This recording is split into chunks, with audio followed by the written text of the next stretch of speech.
That night, Artemis brought a bird and persuaded Maria to turn it into an incubus resembling Joseph. Maria performed the ritual, creating Priapus, though Artemis noted he lacked something vital. When Artemis tried to expose Maria to male anatomy, Maria resisted and they clashed. Anne and her mother ventured into the forest to visit the witch Maria. Upon reaching her house, they called out at the door. The house was dim, but Maria's voice answered, revealing she already knew who they were. Anne explained they were there in place of her sick grandmother. Maria pointed to a sack on the floor, saying it contained the usual medicine. Anne remarked that the priest claimed witches were evil, but her mother hushed her. Maria responded that the church had many enemies, and Anne was too young to understand. Curious, Anne asked if she could become a witch to protect her father, who had been sent to war. Maria told her she wasn't fit to be a witch, but she would watch over her father. Someone nearby recognized Anne and tried to expose Maria, who had been hiding, to appear more fearsome. As Anne left, she called Maria cute. Unaware, Maria heard. Inside, Maria scolded Artemis, saying first impressions mattered. Artemis warned Anne might spread the truth and claimed she had helped ease tensions in the war, though Maria questioned if it came without bloodshed. Later, a man named Joseph approached Maria. He explained that sending a written wish to the desert might summon a witch's help. As rumors about Maria grew, the English had responded with arrows. Maria clarified she wasn't taking sides. She simply hated war. Joseph admitted he was drafted and kissed her hand before leaving.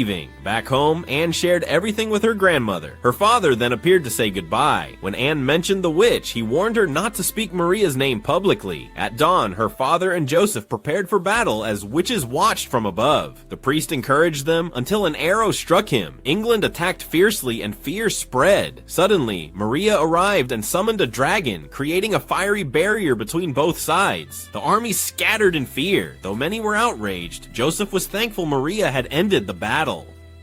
After Maria's dramatic intervention in the battle, Artemis, a succubus, infiltrated the English camp. That night, she seduced the knight Falstaff in his tent. By morning, chaos spread among the English, with commanders calling Artemis's name as if bewitched. Elsewhere, Anne woke Maria in the forest to thank her. Her father had returned safely from war. She even brought Maria a gift. Joseph soon arrived. Maria accused him of hypocrisy for fighting in the war despite her pacifist beliefs. Joseph explained he had only come to thank her for saving him. Their conversation was interrupted by a loud noise. Artemis had entered, claiming exhaustion after her night's work. Once Joseph and Anne left, Artemis reported on her efforts to drain men's desires, but confessed there was one man she couldn't affect. Later, Artemis entered another English knight's tent and found him with a young boy. He resisted her, revealing he knew her identity. Artemis urged Maria to make an incubus. Maria refused, prompting Artemis to suggest she couldn't because she was a virgin. That night, Artemis brought a bird and persuaded Maria to turn it into an incubus resembling Joseph. Maria performed the ritual, creating Priapus, though Artemis noted he lacked something vital. When Artemis tried to expose Maria to male anatomy, Maria resisted and they clashed. Meanwhile, the English advanced. Valkyries watched from above, guiding souls. A Cyclops appeared as Maria pleaded for peace. Later, Maria and Artemis tried seducing a commander, hiding Priapus. Chaos followed, and Maria escaped, only to be hit by a spear. She crash-landed in Anne's village, now under attack. Soldiers threw down Anne's grandmother. As Anne prayed, Maria returned, blinding the soldiers. Saint Michael arrived and struck Maria. As villagers grabbed weapons, Maria ordered the soldiers bound. Michael seized her and a fierce battle erupted in the sky. Joseph, riding with Anne, arrived just in time and shot an arrow at Michael.